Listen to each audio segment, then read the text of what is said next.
Jemi në studio bashkë me të ftuarit që na vizitoi për herë të parë në programin Mirë se vjen, me mua Eduard Ibrahimi dhe Miguel Parlaku, trajnues të Horkas, është më saktë shërbimi hoteleri, restorant, catering, kafeteria.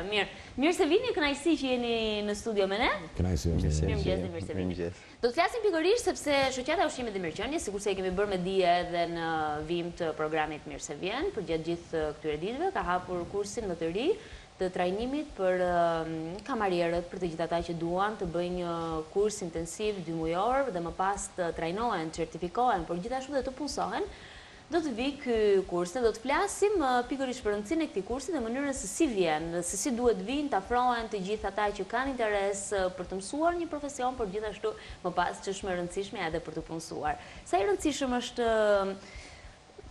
futja në tregun e punës, e trajnimeve të këtij lloji kursi. Dhe mbi të gjitha të bërit pjesë të shoqatës ushqimit dhe mirëqenies. Është një ide shumë pozitive që shoqata e ushqimit dhe mirëqenies, duke parë edhe kërkesën që ka tregu i punës, sidomos për fushën e shërbimit në sallë, ka vendosur që të afrojë si një produkt të ri këtë lloj trajnimi, sepse ankomi vazhdimisht që nuk kemi një shërbim të mirë edhe që nuk kemi ato standardet e duhura në këtë nivel, dhe është një ide e zgjuar që po fillojmë tashti që të merremi me këtë gjë. Mos të ankohemi më që pse se kemi, po hajde bëjmë diçka. Dhe iniciativa kemi kohë që po punojmë për këtë ide, dhe ideja është që të krijojmë kushte të favorshme për të tërhequr njerëz dhe për ta kthyer këtë lloj shërbimi, për ta kthyer në profesion. Sepse deri tashti funksionon, por që funksionon në mënyrë jo shumë të standardizuar, le të themi. E qartë. Ne zakonisht kur jemi në restorante apo në bare të ndryshme, në momentin që na shërbejnë kamarierët, arrin thjeshtësisht dhe është lehtësisht të dallueshme të kuptosh një kamarier që është të shërben, që është i kualifikuar, dhe dikush tjetër që mund ta ketë thjesht si një profesion, por që nuk është i kualifikuar në atë që bën. Duam ta ndryshojmë këtë lloj standardi? Kjo është drejt. Neve do përpiqemi, jo se do ndryshojmë komplet, por që ideja është kjo që të ngjallëm interes. Ideja kryesore është që të ngjallëm interes në këtë drejtim dhe mos ta shohim si një punë kalimtare, por ta shohim edhe diçka më lart. Është diçka që shërben.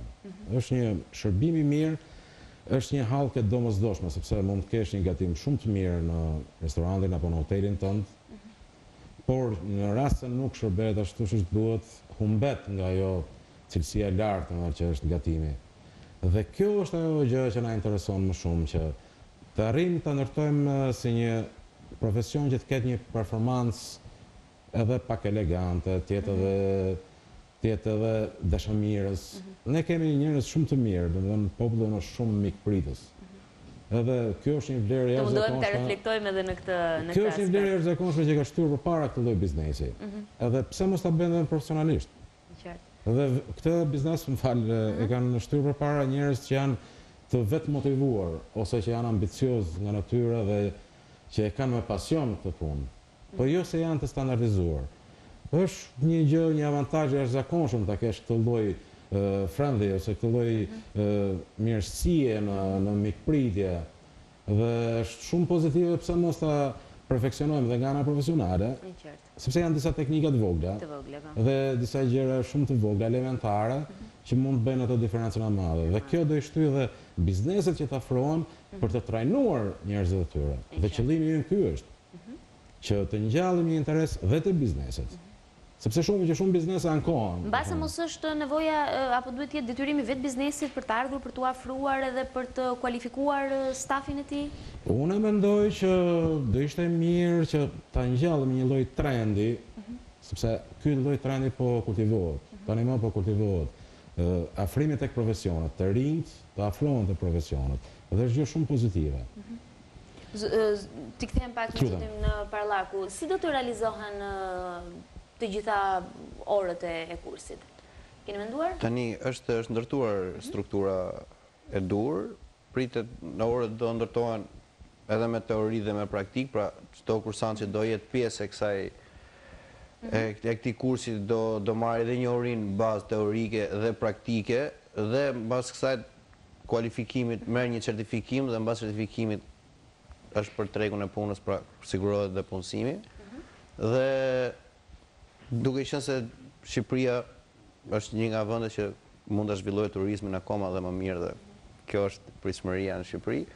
Ka shumë sipërmarrës që kanë investuar të ardhurat e tyre në restorante, në hotele, kanë bërë një punë shumë të madhe edhe në drejtim të pjesës gatimit dhe të produkteve që ofrojnë dhe kanë hasur gjithmonë probleme në pjesën se si shërbehet, pra gjithë kjo punë e madhe shkon te klienti i zvogluar deri diku sepse ka pas probleme në shërbim.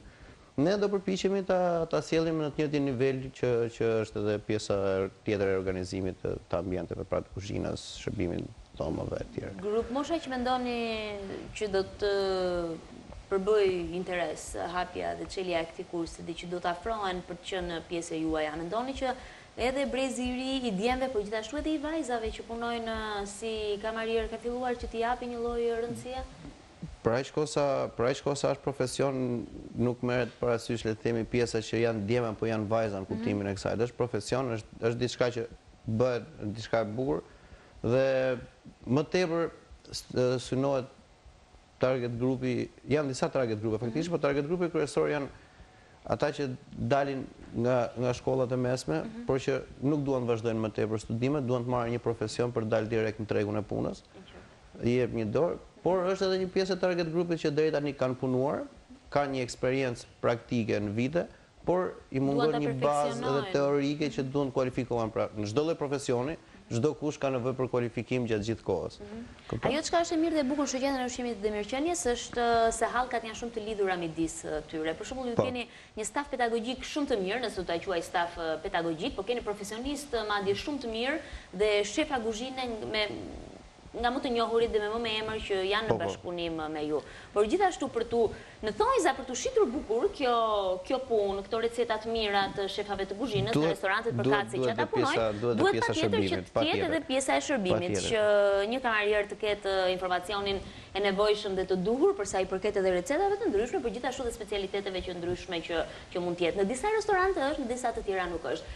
Është një pikë e rëndësishme që ju duhet ta forconi dhe ta bëni pjesë në mënyrë të tillë që edhe biznesi në tërësi të heci. Është një pikë e rëndësishme dhe kjo nuk ka lindur domethënë si ide rastësore, është një ide që pasohet me disa ide të tjera, pra duke qenë se shoqata ka të ndërtuar një strukturë për startupin e bizneseve që duan të operojnë fushën Orega dhe pjesa e shërbimit me gjithë trajnimin që ne i ofrojmë stafit bëhet pjesë e këtij startupi që do bëjë një biznes në të ardhmen, pra duke qenë se është startupi dhe kjo vjen kompleton këtë pjesë. Pra është një strukturë e lidhur që operon goxha mirë në të gjitha drejtimet e fushës Orega.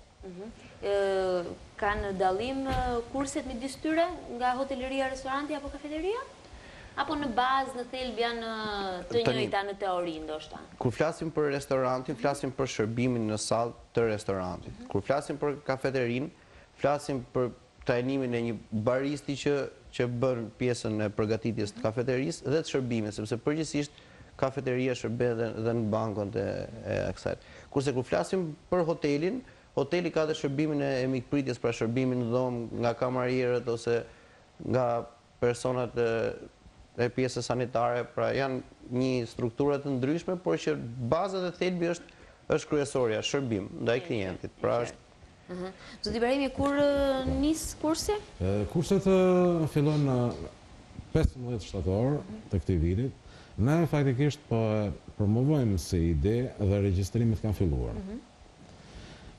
Ajo që do shtoja unë është kjo që kjo shoqata e ushqimit dhe mirëqenies ka një gjë që është shumë thelbësore që bazohet tek kualifikimi në radhë parë, certifikimi në radhë dytë dhe punësimi garantuar. Kemi kërkesa të vazhdueshme për njerëz që janë të kualifikuar. Ne duam që t'i ofrojmë një kualifikim sa më serioz, një kualifikim sa më bashkëkohor edhe mundësisht të jetë standardizuar. Nëse një biznes afrohet pranë shoqatës së ushqimit dhe mirëqenies, çfarë ju siguroni juve? Çfarë ju Kjo është shumë e bukur. Ne mund të ofrojmë gjithçka. Gjithçka në kuptimin e kësaj që ju mjafton të keni një ide, mjafton të keni një ambicie. Dhe ju tak zbatoni. Sepse ekzistojnë mundësitë. Shoqata e ushqimit dhe mirëqenies ka shumë antar dhe partner. Antar kryesor janë Rigara për shembull, shumë i famshëm në Itali, cilët ofrojnë gjithë equipment, ose pajisjet e tavolinave, karikeve, gjithë aksesorët janë dhe profesionale. Kjo është shumë e rëndësishme. Unë i kam parë vetë ato, dhe i kam parë që janë lehtësisht manovrueshme. Ka shumë restorante, bare që investojnë, por nuk shohin atë anën funksionale, anën e shërbimit. Dhe zakonisht kjo krijon probleme më vonë. Është gjithashtu Aberti, për shembull, që kanë servicio argjenderit, që themi, thikat, pirojnë, gjëra që janë gjëra shumë veçanta. Dhe mjafton që ju të afrohenit, ose kushdo, mund të afrohet shoqata e ushqimit dhe mirëqenies dhe ketë garantuar gjitha gjërat, ketë garantuar qoftë infrastrukturën, qoftë burimet njerëzore. Ne insistojmë shumë tek kjo që meqense tani shifet një vakum që shumë investitorë kanë kapitale financiare dhe kanë edhe dëshirën e mirë për të bërë gjërat bukura. Por ideja është që ajo gjë është e vdekur pa burimet njerëzore të kualifikuara. Këtu po mundohemi tash që t'japim një kontribut ose të ngjallim një ambicie. Qoftë që edhe të tjerë pastaj nuk është se kemi ekskluzivitetin e këtë gjë.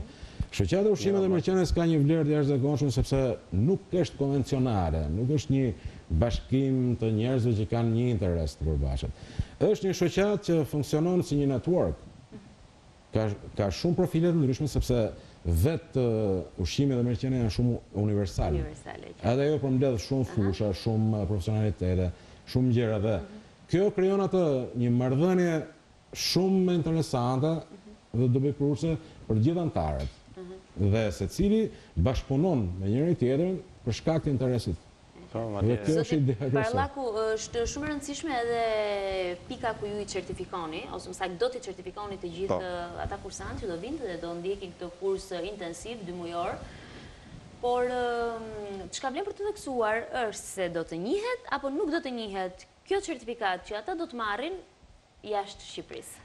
Atëherë, neve aktualisht kemi partneritete. Për ta dhënë si informacion për gjithë ata që na ndjekin, Po, shumë drejt. Jo, kjo është pikpyetja e madhe e gjithë që certifikohemi. Pa edhe ne jemi certifikuar dikur dhe do njihet apo jo.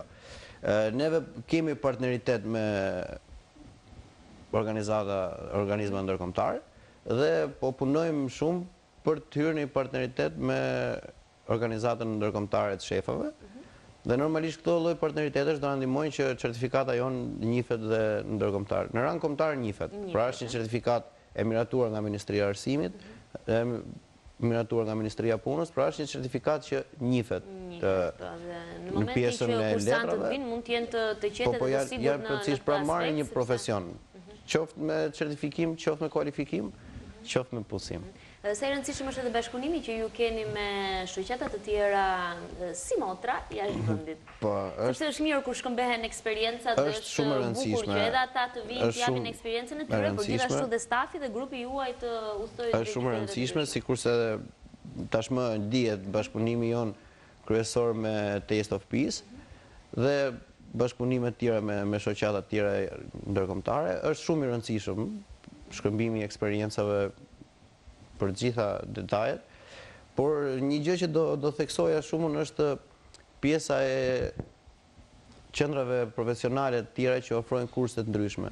Deri sot është kushtuar vërtet vëmendje pjesës gatimit dhe kuzhinës që ka arritur në një standard, dhe unë do t'i kushtoja vëmendje kësaj pjesës shërbimit që mund vinin dhe të bashkëpunonin me ne, domethënë, për të ndërtuar pjesën e trajnimit shërbimit që të shkonin paralel të dyja, domethënë. Kjo ishte një sugjerim, domethënë që ne jemi të hapur jo vetëm për një fushë të caktuar, pra për çdo lloj drejtimi që do kontribuoj në marrëvajtjen e vendit tonë, pse jo. Zoti Ibrahimi, sfida juaj e radhës cila do të jetë? Sfida jone e radhës, ne do bëjmë një prezantim në një hotel të rëndësishëm në Tiranës në datën 19 maj dhe aty pretendojmë që të parashtrojmë shumë ide.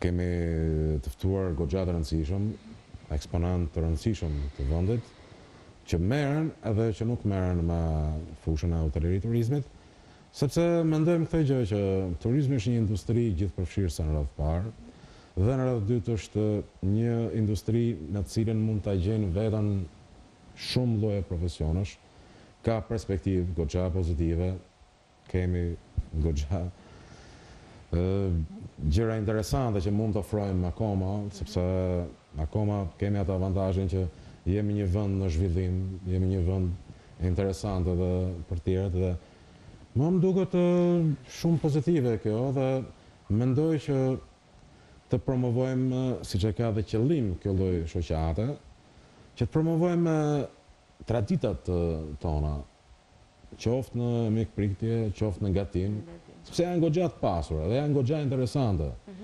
Edhe për ne që jemi shqiptarë dhe prap kur shohim gjëra të tilla ne ndjem vetëm mirë, ndjem vetëm edhe kjo na shtyhet edhe ambicien më tepër që pse mos ta bëjmë diçka edhe të arrijmë edhe të tjerët, duke qenë origjinal. E kanë mbështetur edhe bizneset ndryshme të mëdha, sikurse tha di unë, ndoshta hotelet më me emër, restorantet më me emër në kryeqytet, por jo vetëm shoqatën e ushqimit dhe mirëqenies, sepse duke qenë edhe në një bashkëpunim, duket sikur përkrahja është më e madhe dhe besimi në të është më e madhe. Ajo nuk diskutohet, po qëllimi jonë është kjo që më tepër të flasim nëpërmjet fakteve, nëpërmjet punës. Sepse marketing mund të bëjmë edhe marketingu e kryen edhe efektin e vet parsorë. Ideja janë rezultatet. Është një iniciativë shumë e bukur dhe ju falenderoj juve që na jepni mundësinë që të flasim për punën e shërbimit, sepse është një gjë që kërkohet shumë, vlerësohet pak dhe është pak a shumë është një hall të listë dhe gjithë e kuptojmë që na mungon diçka, po si ta rregullojmë. Ideja është kjo që ne të marrim një iniciativë ta fillojmë një herë. Dhe është për të përshëndetur kjo, sepse më krijon edhe të përshtypjen e mirë që ka vende të ndryshme në botë, për shembull që kur shohin një mangësi në një lloj drejtimi të caktuar, japin forcën. Edhe mediatikisht. Mediatikisht është shumë e rëndësishme, sepse media godet dhe është diçka që mbetet në vende.